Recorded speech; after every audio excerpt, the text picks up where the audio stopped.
This is the Altitude Daily Podcast. Everything you can't miss from today on Altitude Sports Radio.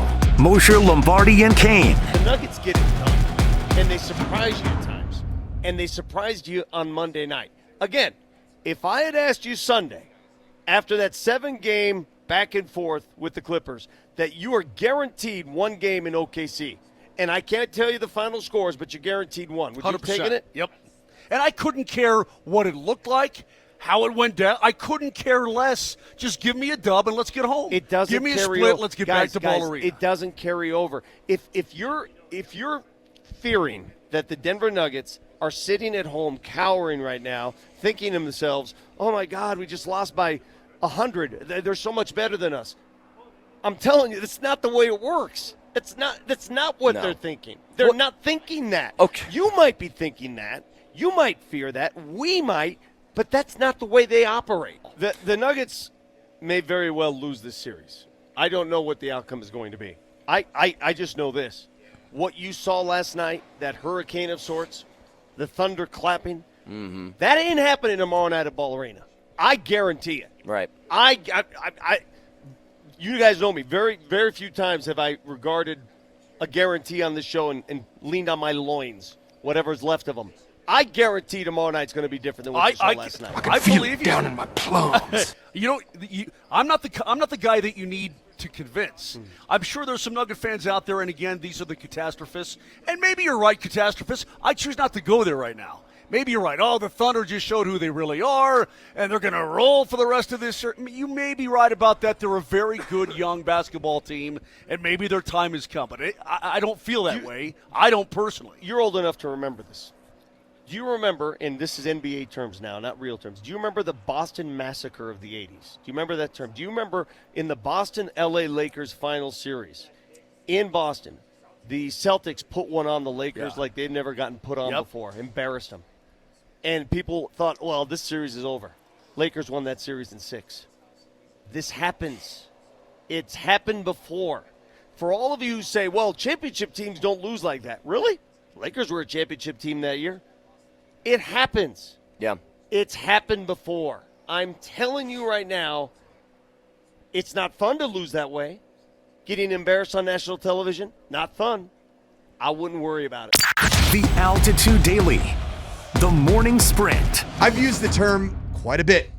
You got to drag these guys into deep waters. Correct? Did I use that when I talked about game 1 of this series? Sure did. Find a way to get them into deep waters, because I don't know if they're very comfortable being out there where they got to tread water and they got to be able to sink or swim.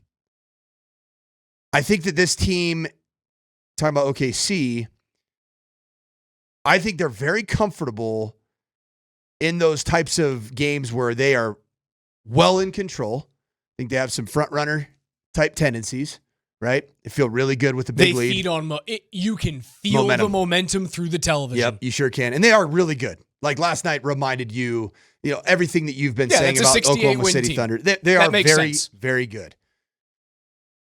I think if you take them into the shallow waters, they beat you.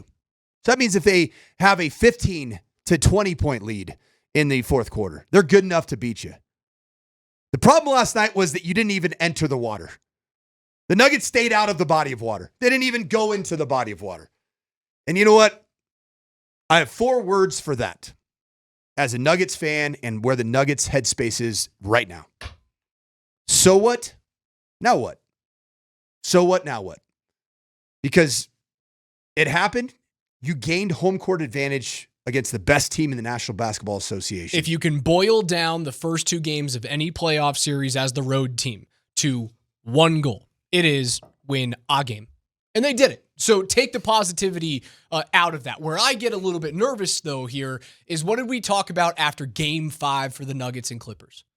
How do you respond to success? Response. How do the Nuggets respond to success? And it feels as though when they have a level of success, the next night it's an off night. It's all right, we're going to be fine. We don't have to worry about chasing. We don't want to get fatigued. We don't want to get more injured. It does feel like, and again, the data set is very small right now just because we're only going off of what we've seen in, let's call it the Adelman era.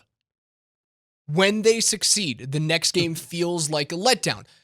It's good because, well, when your back's against the wall, we can see what they do. They respond.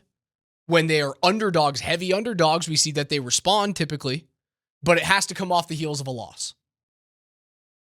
Which makes me think you're in for a ride.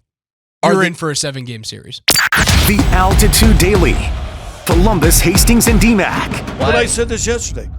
I give him tons of credit for playing. Because I watched that Cleveland go down 0-2, and you guys got a sprained toe. Another guy's got a sprained ankle, and they're sitting on street clothes. And I'm like, dude, you're already 0-1, and now you're going to sit out game 2? Oh, okay. Those are cowards, in my opinion. Now, they're probably really hurt, and I'm sorry about that, whatever. But that's cowards. Michael Porter's not a coward. I agree. So I'm going to say that. I enjoy his toughness. That being said, is it pain? Yeah. And is when he goes up and he says he's not released? Yeah. Is that because now it hurts or the fear of the hurt here? I know it's coming at any time soon. And that may be affecting his shot. Here's what I think now with Michael Porter Jr. It ain't a slump. My whole thing about, it's 2 bad games, good game, that's based on just, it's a slump, whatever, If the dude is hurt, then forget it. And whether he's really, really hurt or he thinks he's really hurt, it doesn't matter. If it's leaking into his brain, it's just as big as the injury itself. I mean, listen, I like DA and the whole thing, but, we're encouraged because he saw the ball go in the bucket because he played in the second half. He was 2 for 10. Yeah, exactly. What are we doing? But maybe he saw his last couple go in. Okay. Hey, we're down by 44 now. I'm feeling better. Dante Bichette home run. Right. What are we talking about here? It's 14-1 in the bottom of the ninth. I'd start Peyton Watson. I'd have MPJ come off the bench. I'd give him 6 minutes off the bench. If he can hit a couple shots, fine. If he can't, whatever, it's 6 minutes. You're not killing us, and at least I'm going to get rebounding and effort out of Peyton Watson. I wouldn't start Russell Westbrook. I'd keep him in his role. His role is perfect. Yep. Keep going. Exactly. He's still playing 34 minutes a game off the bench, so we're not worried about that. Just start somebody else. Put MPJ in for 6 minutes instead of Peyton Watson for 6 minutes. But could you, and I don't disagree with that, but could you do that now without now Michael saying I'm being punished for being hurt? I don't even care now. I'm actually getting pissed off as we're talking about it. What are we doing here? Well, are you being punished or I'd just sit down with him and be like, dude, are you healthy or not? And you got to be honest with us. And if he's not honest, then you got to have a tough conversation, right? But hopefully you can just make this thing mutual. Listen, it wasn't like all Michael Porter Jr.'s fault, but he's definitely not playing well. And he's trying. Here he is talking about his injury. It would heal, when you have a sprain like this, immobilizing the joint is the fastest way to heal it. And obviously I haven't been able to do that with the games. I've chose to play, but that's not an excuse. Like, if I'm gonna go out there and play, then I gotta, I gotta play well. I'm just so limited out there, so I'm not able to do what I want to do. Offensively, defensively, on the glass, everything's a little hard, but that's not an excuse. I gotta play better if I'm gonna go out there and play. Do you still plan on playing moving forward, or would you consider maybe taking a game off to get time to rest it? I just think that it's like do or die for our team, so I don't feel the pull to really try to rest it, I think, if I'm not able to perform out there, then they put someone else in there that's able to perform better for the team, and that's what we got to do. But I'm definitely well, you just don't stop try, it. Stop it. Stop it. Just stop it. Stop it. He just told you he doesn't want to be out there. Yeah. That is what he just told you. If I'm not able to perform and there's somebody else, nobody talks like that when you feel like you're the best option. The Altitude Daily. Kreckman and Lindahl. How did we get to where? Because that was, unfortunately, this Nuggets team, this is what they do this year. They, like we mentioned last hour, they've been blown out, and what I give them a ton of credit for is they forget about it. It doesn't bleed into the next game usually. No. Right? And again, losing by 20-something to Oklahoma City on March 9th and coming and winning 140-127 on March 10th is an example of it. Game and 3 against the even Clippers. Have Aaron Gordon and then that. Game 4. Yeah. That's what this team does. So they flush these things pretty quickly. I just am a little surprised. They had to know. The buzz saw that Oklahoma City was going to try to start up last night. It looked like they just were indifferent to it, and that's what surprised me. So one of the things that I think happened, and we're playing sports psychoanalysts here. Classic Monday morning quarterback. Right. One of the things that I think happened was, the Nuggets lose by 43 last night, but the Thunder coughing up game one the way that they did, to me, the series is 1-1, but you're 1-1 in inflicting severe damage psychologically to your opponent. The Nuggets did it via stealing a game. The Thunder did it via blowing your doors off. But either way, the Thunder, and they responded massively last night. Shea said it after the game when he was talking to Stephanie Reddy, we were the desperate team and we came out and played like it. That's what has happened so far in this series. Now it's on the Nuggets to respond. I think they will.